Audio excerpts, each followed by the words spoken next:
What does biblical forgiveness mean by canceling a debt? Imagine someone owes you money or has hurt you deeply. Now picture wiping that debt away completely, as if it never existed. That's what biblical forgiveness means by canceling a debt.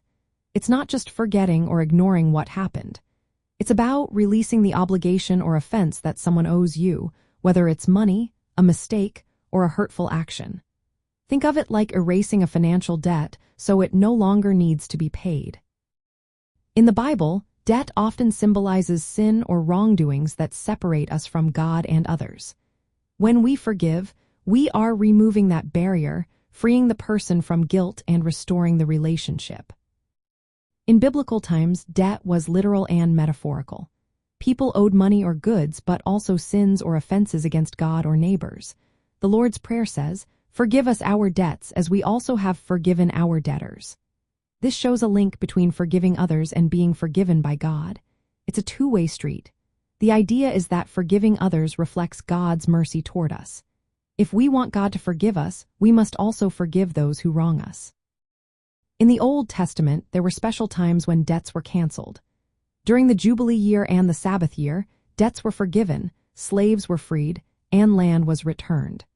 These laws helped prevent long-term poverty and social inequality.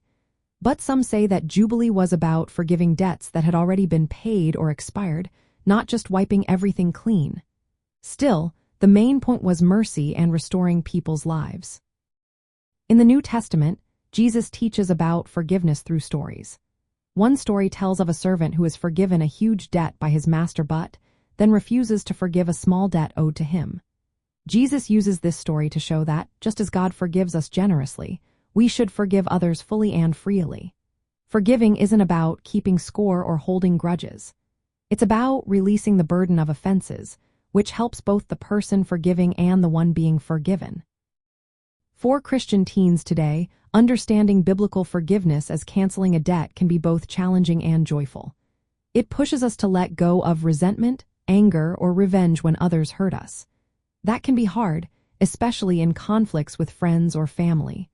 But forgiveness also brings, because it frees our hearts from bitterness. It opens the door to peace, healing, and stronger bonds. When we forgive, it shows God's grace and helps us grow in love, patience, and kindness, traits at the heart of Christian life.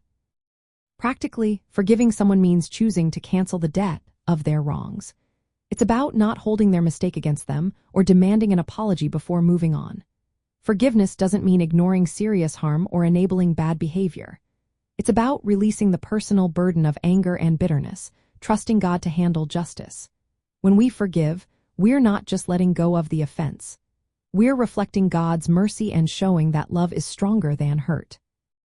So, biblical forgiveness as canceling a debt is about releasing others from the obligation of their wrongs against us. It's a way of showing mercy, just like God shows us mercy. It's a choice to respond with grace, even when it's hard. This principle helps build communities based on love, peace, and forgiveness. It guides young believers to navigate relationships with faith and hope, knowing that forgiving others is part of following Jesus and living out his teachings.